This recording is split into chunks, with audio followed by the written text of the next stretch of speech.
You're listening to Crystal and Emily on Love Your Shelf, the best librarian podcast in the extensive and highly competitive field of librarian podcasts.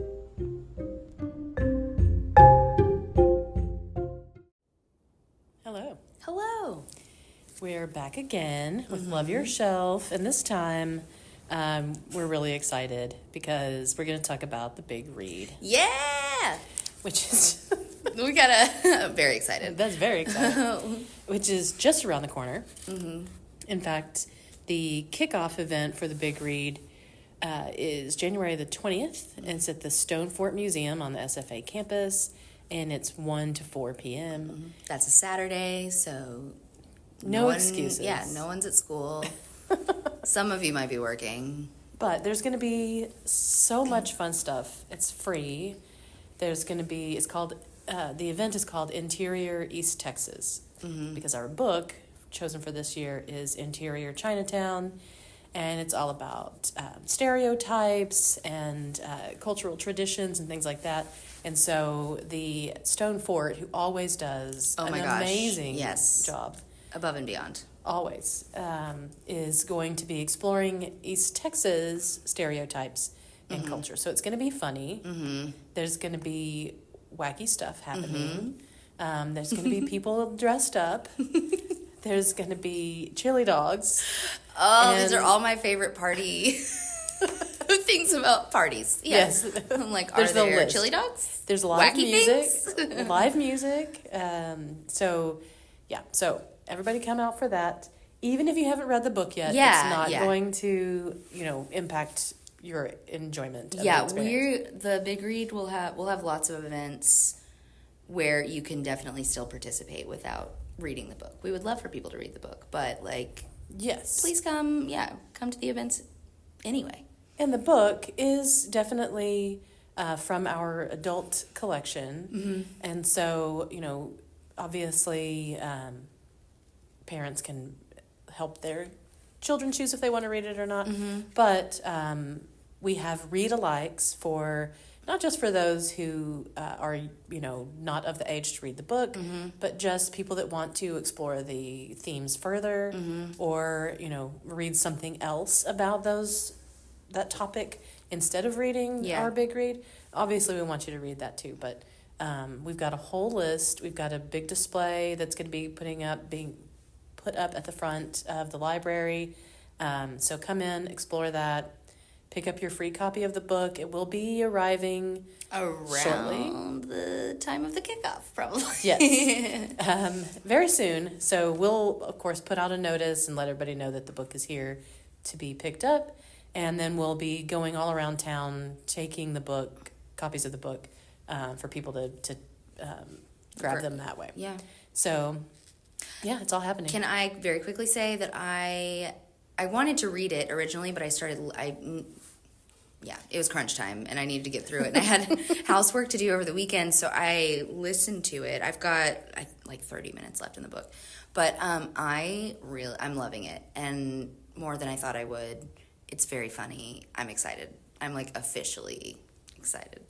Yes, we do have obviously audio versions of it, which I listened to it as well after I had read it a couple of years ago, and the audio version is great. The narrator's so good. Wonderful. Yes, and it's very short. The book is short. It's audio a 4-hour short. listen. Yeah, and one of the reasons that the book is short like that is because the format is in that of a screenplay, or much of it is I guess a screenplay. And so which is why you and I both were saying we didn't think that the audiobook would be we were curious good, or we wondered if it would not it did translate, and it was, and it's great. It was very good. And so it's not a huge commitment. And we're going to have events all the way through toward the end of March. So this year we're really spreading things out so that people have plenty of time to participate in whatever way that they want to.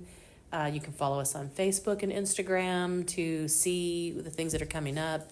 And then on Eventbrite is how you can register for the events that require registration. Some of them don't. We are going to have some big all ages events and family-friendly events that will not require registration. And, of course, will be for everybody, that, even those who haven't read the book, and for kids. Yes. Because we really want to celebrate the book and the themes in the book and the subject matter in as many different ways as we can over the next couple of months. So yeah, it'll be fun. Yeah. You lose nothing. Exactly. And, of course, everything we do is free. So it is a really great way to, get your kids out, learn a little something, have a lot of fun, and you do it all without having to pay anything. So, little plug there. Yeah, we are great salespeople. Okay. Salespeople that don't sell anything or make money, but Right. okay. Yeah. This is what we do. So the first book that I want to talk about is also by the author of Interior Chinatown. Okay. Charles Yu. Cool. And this is from several years ago. It was published before Interior Chinatown. It's called How to Live Safely in a Science Fictional Universe. Nice. And it is also funny. Nice. Yeah, I wasn't ready for how funny Interior Chinatown is. Yes. So, yeah, that guy's funny. Yes. It's sort of like, if you've ever read, I've talked about Jasper Fforde before. It's also kind of like Doctor Who. It's Love basically about a character who sort of he fixes time machines. And so, but in order to do that, it makes him kind of a loner. He lives in his time machine of his own. And then, but there's family relations and his relationship with his mother and father, which also figures heavily in Interior Chinatown. The main character has all of this, issues with his parents. And so that's the same thing in this book, but it's in a completely different way. Interior Chinatown is not science fiction. Right. It is unusual. Yeah. It's kind of metafictional. It's almost like the way somebody is taking something in or processing something in their own brain almost. Yes. Yeah. That's a good way to put it. Yeah. That's kind of how I saw it. In his own mind, kind of seeing how these things play out. Yeah, I'm an actor and this is my life, and so a screenplay is a way for me to easily swallow and process something. And so yes, yeah, to see everything through that lens. And then in How to Live Safely in a Science Fictional Universe, which is a mouthful, it's also this guy's interior monologue of how he is making it through. Being lonely. But it's also very funny. Cool. So I strongly recommend both of those. Great. And then I read a couple of other things, not so funny, but definitely worth suggesting here. The last podcast we did was you had read all spooky downers, and so this is fine. This Getting back into that, but it's still no, it's not all spooky downers. But the next one that I read is The Anomaly by Hervé Letellier, and this is a book that will be part of our Books and Brews book club at the Fredonia Brewery, at which anybody can join if anybody wants to come to that. And it is a French writer, and it was translated. And so there was a little bit for me, whenever something is in translation, you can kind of tell. Right. And so there were just some little things that were a little bit off, but not enough to set you off of the book. Was it more like a whole thought process that was kind of turned upside down because of that, or that's a funny word. A little bit of both. Okay. Yeah. So in the book, I don't want to spoil a lot because there are surprises, but something strange happens to a flight of people that are coming from Paris to New York, and then the rest of the book deals with the fallout from what happened. Oh. And it is kind of harks to a little bit Lost, because it's on a plane, And then there is another series that came out recently that's about a plane, and then the passengers. Oh, it's like a bunch of time has gone by or something. Yeah, they like. Oh, I started time that hasn't one. changed for them, but then they go back. Yeah, they're all. It's like 5 years have gone by, but they're all the same age for their no time. Yes. Okay. What was I started it? But yes. Okay. Yes. So it's similar in some themes to that, but it's a different take on it. So Okay.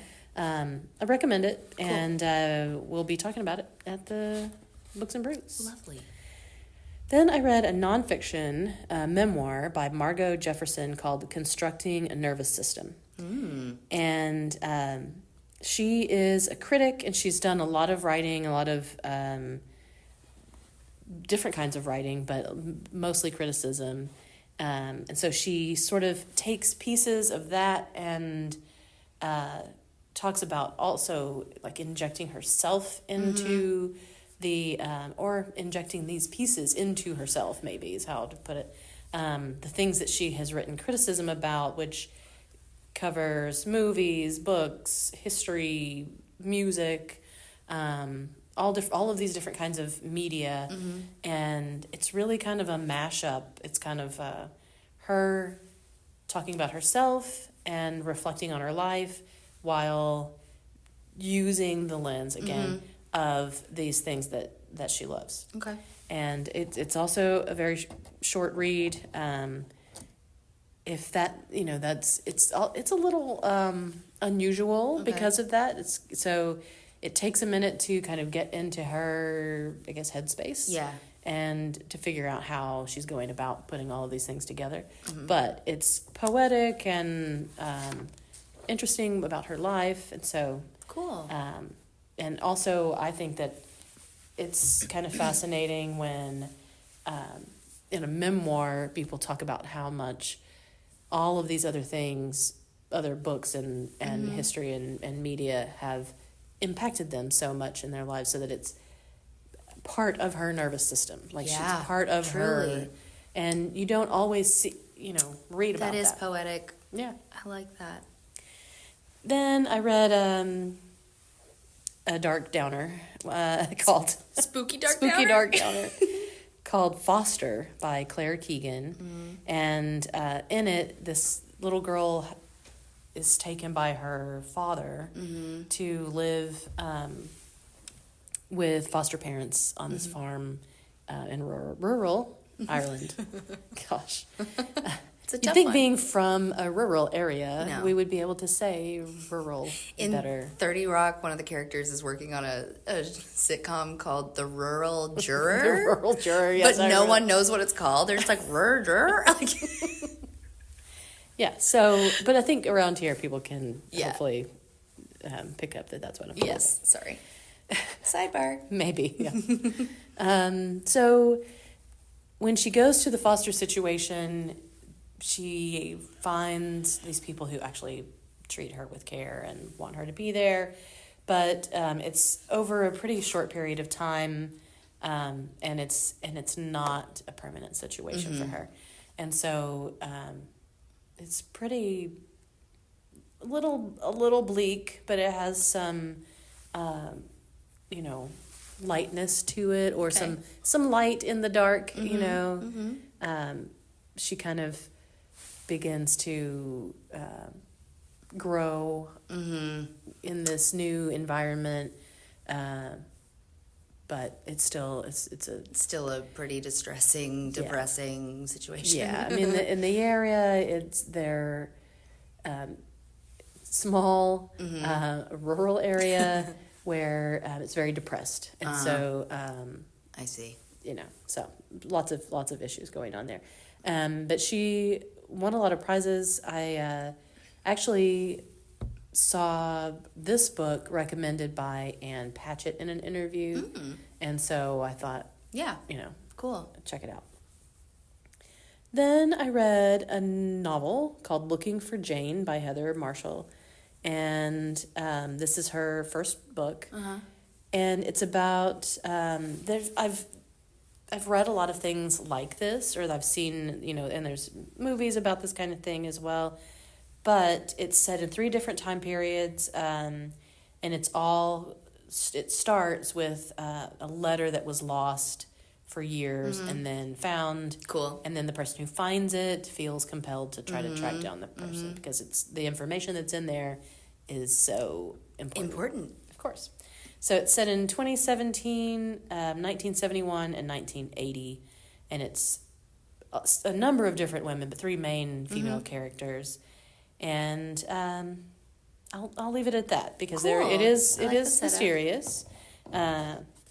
But it also deals with big important issues as well. Okay. Vague enough. I'm interested. Okay, good. And then I read a nonfiction called Strong Female Character by Fern Brady. And so this is part of like a new little segment that I want to introduce. Yeah. Of books that are Goodreads Choice Awards. Oh, cool. So I track all my reading in Goodreads. Sometimes I couldn't tell you what I've read without having to look back at my I've list. seen it. Yeah, it's very sad state of affairs, but it's helpful. No, somebody mentioned there was a children's book. I can't remember what it was now, but I was like, no, I've never heard of it. And then I pulled it up and I was like, oh no, I've read this. Like, Yes, it happens all the time. Yes. So this book was nominee for Best Humor last year, and so it is pretty funny. Good. Also dark. It is about it's a memoir by a Scottish comedian, and she has had a kind of a rough life, which is not unusual for comedians, as I say. But this is sort of about how she's gone from working class to now being, on television and all of this stuff. But it doesn't, like, being on television doesn't solve all of her problems. Right. And so, it does deal with her neurodiversity and mental health challenges, as well as the challenges that she had to overcome from being, part of this, like, working class background where she didn't have a whole lot of opportunities and Support kind of struggled. and all that, yeah. She had like zero support from her family and just really had to kind of claw her way up and beat a lot of odds that way. But, she's funny. She has some great stories, some pretty wild stories. I would say it's kind of raucous. And Love that. yeah. Good word. She went through some times where she had to do some very questionable things. And so, there's some moments where it's pretty rough. But I didn't really know her. What's her name? Fern Brady. Oh, that's right. You said that earlier. And I didn't know much about her. I think just saw the book as a recommendation on Goodreads and went from checked it there. out that way. Yeah. So Does she have any stand-up anywhere? Or is she a comedian? Like a stand-up comedian? Yeah. Huh. Yeah, and she does like a lot of British TV. Okay. There is one of the things that she did was this show that I recently, I think I talked about it on here, and now I can't think of the title, which seems to be a theme. Maybe that will be our theme for the day. Hopefully not, but. Oh, she looks familiar. Sorry, I looked her up. Yes, Okay. and so she's been on this show where they get like, I think 4 or 5 different, usually comedians, to do these tasks. Taskmaster, I think is what it's called. And the Taskmaster himself is super funny. And then the things that they have them do that are hilarious. Love it. And then each person like interprets how they're going to do those things. So like in one episode that I saw, they're like confronted with a bathtub full of water and they have to get all the water out, but they can't just use like a bucket or whatever. They have to figure out how to get it out. Okay. And they don't have like tools. I need to so do this, like maker camp or something. if you watch it, you will see it goes sideways. No, I will not quick. want to do it for maker camp. Even a small tub would still be hard. Yes. And so just things like that. Yeah. And then the ways that each person goes about it, it's always, they're always different. And so, there was a lot of humor in that as well. So that was just one of the shows that she put on. I love that idea. That's hilarious. It was a funny show, and there's been many seasons of it. And for some reason, it just had never been on my radar. Yeah, no, and each season is with the same comedians. Cool. So each episode is a different task, and then the same keep people. doing So they different have stuff. the lovable characters, yes, so to speak. Okay. And they're competing with each other. Yeah, cute. Yeah, very cute. Love that. Pretty wacky. And then I read a nominee for Best Science Fiction on Goodreads for last year, The Future by Naomi Alderman. And she wrote The Power, which was a show on Amazon with Toni Collette. Yes, I was I know. I was staring at you I know this. You know this. Yeah. And I talked about good. it before, yes. So there's been one season of that show. And this one, The Future, is very timely. Mm-hmm. It's about that there's a few billionaires that are just sort of running the show, and they live completely outside of society. Tell me something I don't know. But it's about this handful of unlikely partners that try to come up with something to address the problem. Cool. And the way you just put that is so mysterious. And it is very mysterious. I love it. And the people that like it, there's a lot of there's not this is Mark Zuckerberg character or whatever. Right. But they draw from, or the author draws from a lot people of contemporary people. And, cool. So you can kind of this one must be pulling from so-and-so. Yes, I love that so much. But what was the title again? The Future. Okay, love it. I'm gonna jump on. And it is it goes in very unexpected places. I was surprised. Cool. Same thing with The Power. I strongly recommend both of those. Yeah, definitely. She has a really fresh take on things, which is good. And then another good read choice nominee last year, or maybe the year before, was it was for nominee for Best Mystery or Thriller. And so I read The Overnight Guest by Heather Gudenkauf. And this one was also unique. It was a mystery in a different kind of way than a lot of mysteries are established, set up, and then the thunder I was about rolls. to say the thunders, comes a calling for the mystery. I don't think they could probably hear it on the recording, but it was very ominous on our end. Yeah. So, as a number of books I've read recently, the theme is that the characters are true crime writers or aficionados. So in this book, interesting, yeah. In The Overnight Guest, the main character is a true crime writer, and she has gone away from her husband and teenage son. Smart woman. Yeah, exactly. She's gotten away from them for a while, but she's gone to this isolated farmhouse where there's about to be this big snowstorm, of course. And so you're a true crime writer. Don't you know anything? Exactly, right? And you don't know why she's chosen this spot or anything else about that. I really don't. Yeah. I'm confused. Nobody does. And the reader doesn't know why she's gotten to the spot.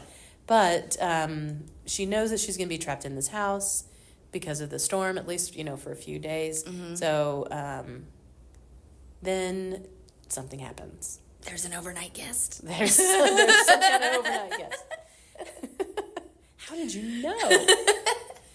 And so then this whole other mystery unfurls from there. And typically, one of my least favorite things about mystery books, and I will always, if this happens, I will typically just close the book and go on about my day. Yeah. But the problem is when the writer just doesn't feed you the information that you need. It's not we've talked hidden. about this. Yes, we've discussed this before. It's not hidden in an intriguing way but in a frustrating way. It's just like, okay, well, the reason why it was a mystery is because he didn't tell me. Exactly. Because the character knows Yes. all of these things, but Yes. you just don't know. And it's kind of feeding it to you. And I have read books where I'm like, okay, this does serve a purpose. Exactly. And that's what you're getting at here? Yes. Yes. So in this book, it does. But typically, It's- I'm like, can be it's that, frustrating, it can be a cop-out. I'm like, this is a cop-out. It is, yeah. Like the bad mysteries. Your mystery wasn't good enough. Exactly. So take that with a grain of salt. Okay. This one, in my opinion, it does make sense. Okay. Mostly for her to like not reveal. Give it away. Okay. But I'll keep it's it my least favorite type of Yeah. mystery. Yeah. Typically. I'm with you. Yeah. So The Overnight Guest. If you're a mystery reader, you'll like it, I think. I wrote it down. Yes. I think that's all I have about books for right now. We're going to be talking so much about Interior Chinatown. Yeah. And then over the next couple of months. But we will be, that will be another segment, I think, going forward, where we will talk about some of these read-alikes in similar books. So after this episode, the next episode, we will include that as like a segment because there's so many, and I do, I've been reading them, so I want to comment on how they connect to the book, and then, how they're different, how they might be more appealing or additionally appealing, and so I do want to cover those, and we'll do that next time. Love it.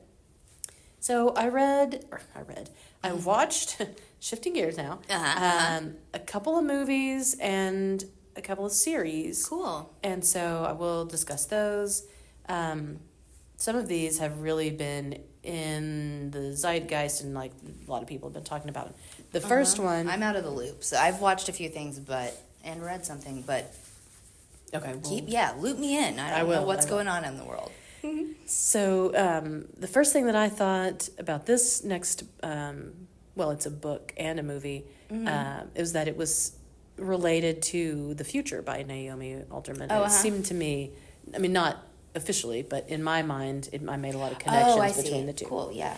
And so that's Leave the World Behind with Julia Roberts and Ethan Hawke. Yeah, I'm afraid to watch that. It just looks horrifying. There are some things in it that I think you would really would give you the ick. Okay. Yeah. Good and I won't say what, but there are a couple of... It was just one of the... Well, like, the trailer just made me feel like this could happen, Yeah, it kind of also has vibes of The Cabin in the Woods, which I talked about previously, which then was made into a movie. Yeah. It was a book. So this one is directed by Sam Esmail, who did Mr. Robot, that series. That's right. And it's a book by Rumaan Alam. And it was executive produced by the Obamas. What? Mm-hmm. They're the producers of the film. Okay. Yeah. So, essentially, in it, this family leaves New York, goes just right out of the city. They get an Airbnb, and I'm not spoiling anything because this is in the trailer, but they get an Airbnb, and then which is like near the beach. So they go to the beach, and like a cruise liner or a tanker ship, some big ship, just beaches itself like on the beach where they are, and so they go home, and then things start to happen from there. Well, and I wasn't ever clear on what was actually happening, so I just want to be clear that I don't know what happens in the movies. What I'm worried about happening is the way people react to chaos. That was in the trailer. That was what made me be like, that could happen. Well, so that night, they're just back. They go back to the Airbnb, and they're like, "Well, that was crazy." Yeah. Wow. We're gonna talk about that forever. Yeah. And then there's a knock on the door, and there's a man and his daughter there, and they say, "This is our house," and everything is gone to chaos in the city. So we just came here, but the Julia Roberts and Ethan Hawke are the couple that are in the Airbnb with their teenage 2 kids. They're like, well, we don't know that this is your house, or we don't know that you don't have nefarious intent or whatever. And then it goes from there. So the 2 characters that own the house are African American, and there is some dealings with racism, but also like, you know, end of the world stuff. Yeah, there you don't know what's happening. Yeah, all I saw just a part of it while it was on, where Ethan Hawke and another character go up to a house, and Ethan Hawke's like, "What's up, man? Good to see ya." Or maybe the other guy's like, "What's up, man? Good to see you." And the guy like has a gun, and he's like, "Y'all need to leave." Yeah. And he's like his it's friend. Kevin Bacon who says That's right. That's right. I coming back to me. Yeah. But anyway, just like even that like snippet that I saw was, I don't know, eerie. It's definitely tense. It's high stress, and I will skip it. But it is. It's an unusual take on the scenario, and then I will say that there are like Easter eggs in the movie, so watch closely. Okay. And see if you catch any. Yeah. Okay. Because the director of that's kind of his thing. Yeah. He does that kind of stuff. That's right. But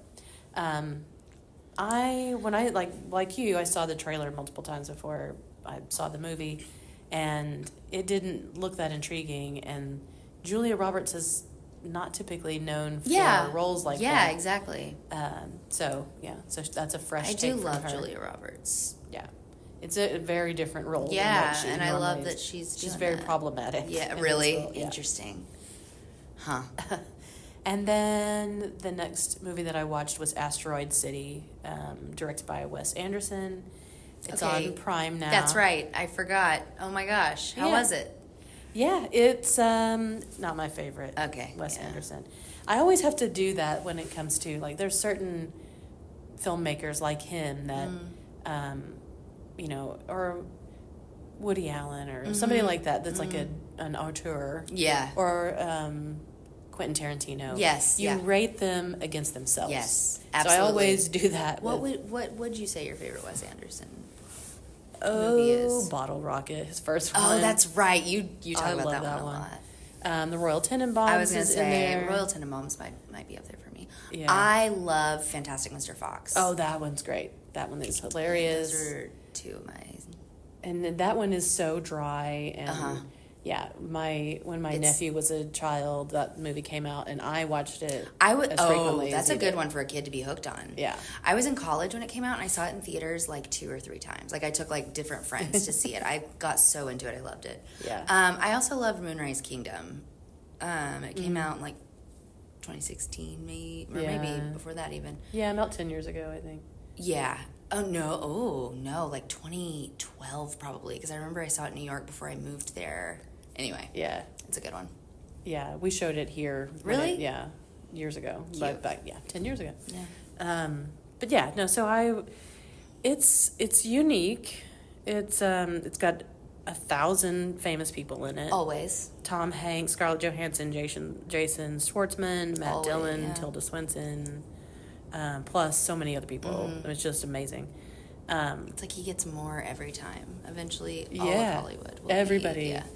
Yeah, which is how Woody Allen used to be. Yeah. Everybody wanted to be in his movies, but they don't anymore. Nope. Anyway, so it's hard to say what it's about, honestly. Yeah. So I don't want to give too much of it away because I didn't know anything about it except what was in the trailer. Same. And basically, it's all of these people gather at Asteroid City, where an asteroid had hit. And there's people there that want to explore it. There's people from the government. There's like a scout troop there. It's just same. I'm already picturing like a bunch of rocks that have been found laid out in some really orderly, cool way. Yeah, definitely seen his movies before, and they So it falls in the middle probably of Wes Anderson movies, but if you're a fan, you'll definitely Of want to see course, it. yeah. Sure. I forgot that one came out. And then I watched the second season of The Gilded Age. I just started it yesterday. The new season? Yeah, I just finished the first episode, and I got distracted at the end of the episode. Anyway, I need to go back. So it is beautiful. Yes. It is by the same people that made Downton Abbey. But it's got some great actors, really Sure. great actors. But they just don't have enough to do. And, I mean, I think, obviously there's a part of me that's like, well, clearly, these characters have vapid, pointless lives. Right. But everything that they do and talk about is also vapid and pointless. Well, and you that's what I was just trying to think, like, what is it about, like, that's what they did in Downton Abbey. There was more going, of course, but, like, yeah. What was it about Downton Abbey that kept me so riveted? Mm-hmm. And this, like, I like it. Mm-hmm. It's just missing that. Yeah. For sure. Yeah. And it's one of those that suffers from binge watching. So I watched them all pretty much back to back, and it was like, well, we're still dealing with the same problem. Yeah. It's Might like... be better splitting it up. Right. The main character is, confronted by other ladies in society. The blonde girl? They're all... the main character. I think that the main character is the mother. That's what I was going to say. Okay. Carrie... Yes. What's her last name? Coon? Carrie Coon. Yeah. Coon, yes. Oh, I adore her. She does a great job. Like, she's riveting to watch. She really is. She's one of those people that, like, you can't take your eyes off of her. Like, Yeah. she was meant to do this. And the secondary, the one who actually seemed like the main character in the first season. Right. Or started out kind of as the main character, Meryl Streep's daughter. Yeah. She's okay. Yeah. But not holding up the I completely the level. agree. No. Anyway, so it's just, kind of a little bit of the same thing happening. And then whereas in Downton Abbey, the downstairs characters were like, they're more involved, they were more fascinating. Because in this one, I do not care. No. I hate to say it, I don't care. Yeah. About any of y'all. Yeah. So my recommendation is it makes partial. me really want to, like, go back and watch some Downton Abbey or something. I don't know. I can't, because I can't put my finger on, like, what is it that... Mm-hmm. And I wasn't even a Downton Abbey super fan. I grew to like it, and so by the end of it, I was. I feel like invested. that's kind of the kind of show it is like, because I'm talking about, like, it's riveting. It's not. I mean, it is, but it's like it's quiet and slow, and I mean, there are some traumatic moments, but yeah. But for the most part, it's pretty. Yeah, you grow to love it, and I didn't binge that, so that would have. I suffered from that. On did though. I don't know. I don't Yeah. know. But I'm curious because it was a little bit like, this kind of the same kind of things happening over it. Are we going to lose all of our money? No, we figured out a way to. Sorry for you. Yeah. And, like, that's the thing. I was like, I'm like, don't let them lose all their money. No. Living so vicariously. Yes. I'm like over here, like, hope I can keep my lights on. Or, right. Yeah. Oh, yeah. So there is that. It's like part of the drama in the Gilded Age is, they're nouveau riche, so they haven't had money for that long, and so it's much more volatile. Mm-hmm. So the husband's storyline is that, he's trying to keep things going and make more and more and more and more. Of course. Because, of course, that's what we do. Yes. But so that is a little bit less interesting even than the society stuff. But, yeah. I'm so curious. Yeah. I watched, this kind of piggybacks on that, show on Apple Plus called The Pioneer Girls. And it's, I said that it was like American Bridgerton, but less sexy. Like, and it's basically these young women who are like the children of the nouveau riche. Yes, yeah, these Gilded Age rich people. They go over to the UK to. Some of those people are losing money, and so they're like looking for husbands, and everyone can be rich and friends and happy. Right. But it was pretty cute. It was okay. I enjoyed it. I definitely did. But I don't know. I did binge it, and it kind of, now that you're saying that, it makes me wonder if like maybe I could have split that one up. I did like that it was. I don't know. What was funny to me was that it's like, all the English people are like, oh, these wild American girls. They're just so crazy, and they're giggling all the time. It's like, well, yeah, I guess we are. But I just liked how, like, because giggling was one of the things that, like, they talk nonstop. Yeah, well, I do both of those things. But it was still cute. I would recommend watching it if you like that kind of stuff. It did kind of fill that void. Yeah, I mean, it's on my list to watch. Yeah. I do want to watch it. It's cute.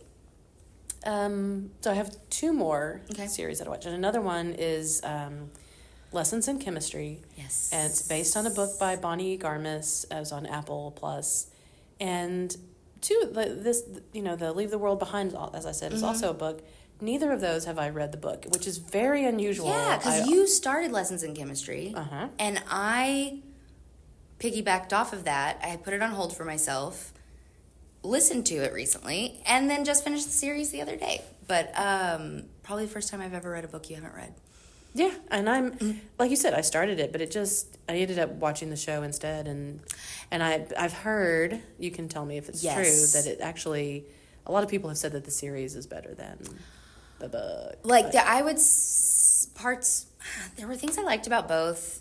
Some things I heard it was just different. Didn't like. It is. They added, like, there was not a civil rights racial aspect in the book at all.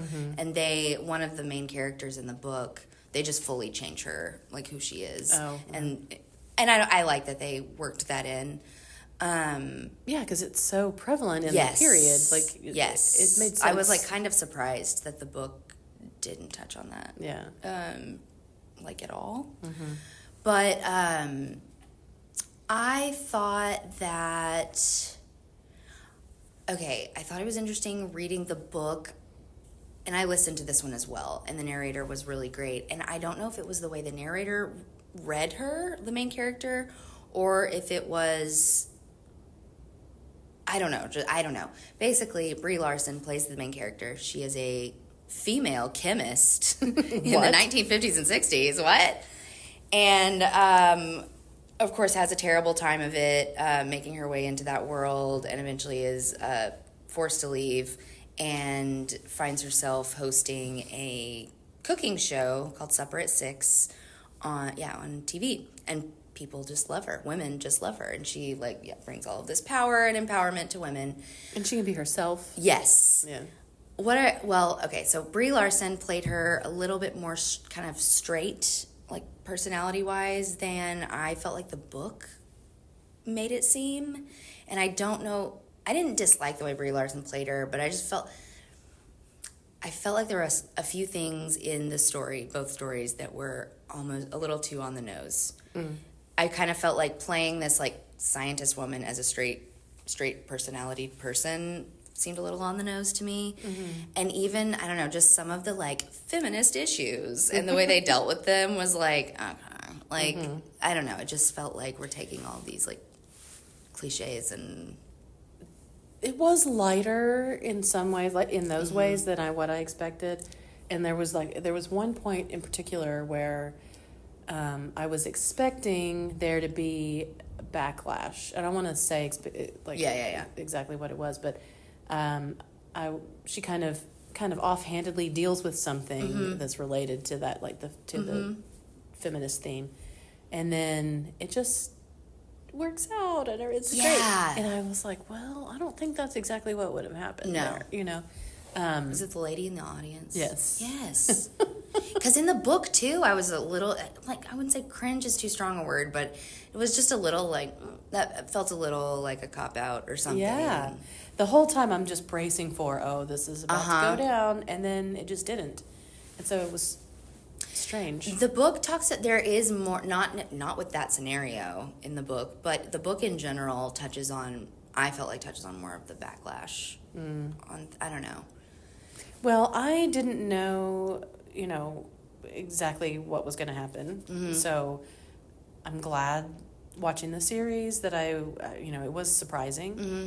But I do have to say that there is a website called doesthedogdie.com, and I had to visit that website. Oh, I told my sister about what happens. The dog doesn't die. No. Like, we'll tell you that right now. Yeah. But she will not watch it based off of that. It's like, that's how sensitive she is. I mean, it's horrible. Yeah. Don't get me wrong. I was in the shower listening to the book and I was like, I'm taking a night, listening to this sweet little book. Did not see that coming. Mm-mm. No, it's awful. And BJ Novak is 630's voice. Did you see that? Oh no, I didn't realize that. BJ Novak. I know. The dog's name is 630, which is so great. Because he wakes her up every morning at the same time, 6:30. Well, and I love how like her partner man guy, who is also a successful scientist, he says something like, "Oh, is it like zinc and blah blah blah?" Like thinking it's some like a science thing from the periodic table, and she's like, "No, that's what time he wakes me up." Like, yeah, there's very very cute moments. Calvin was, I thought he was cast perfectly. He was great. Yeah, I think it was a really good series. Yeah. And apparently they're saying that they're open to there being a second season. Continuing. But I don't know how that I don't know if that would happen. But yeah. The last thing that I want to talk about is Shrinking. And I think we have talked about it here before. Mm-hmm. It's on Apple Plus with Jason Segel. Yes. And is Harrison there another Ford. season? Yes. Have you? No, I won't. No, there's not. There will be. I have just finished the first season. Oh. So, because I started a long time ago. Yes. And then. And I watched it. Fell off my radar, and then I watched it. Okay. The whole What are your thoughts? It grew on me. I thought so, because I remember you saying, because I was like, I thought it was so good, and you were like, it's okay. Yeah. Because I only watched the first That's right. episode. Yeah. And it took a while to, like, get into the characters. Yes.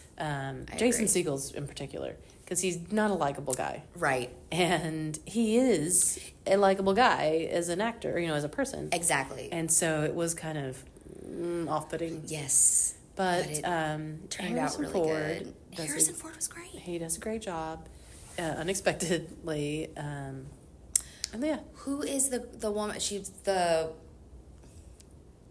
female counselor, therapist. I can't think of her name. Is it Jessica Williams? Is that her name? I think so. I liked her a lot. Her character.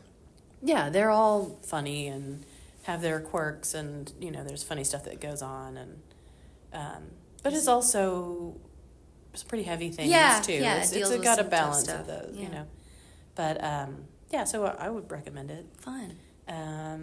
But yeah, and they'll have another season of it. You know what other season I'm ready for? What? Severance. When is that coming? I was just talking to somebody about that. I feel like I keep getting. It's like I think Google knows that I really want it to happen, because I feel like I'll get articles about Severance or when's it gonna come. Anyway.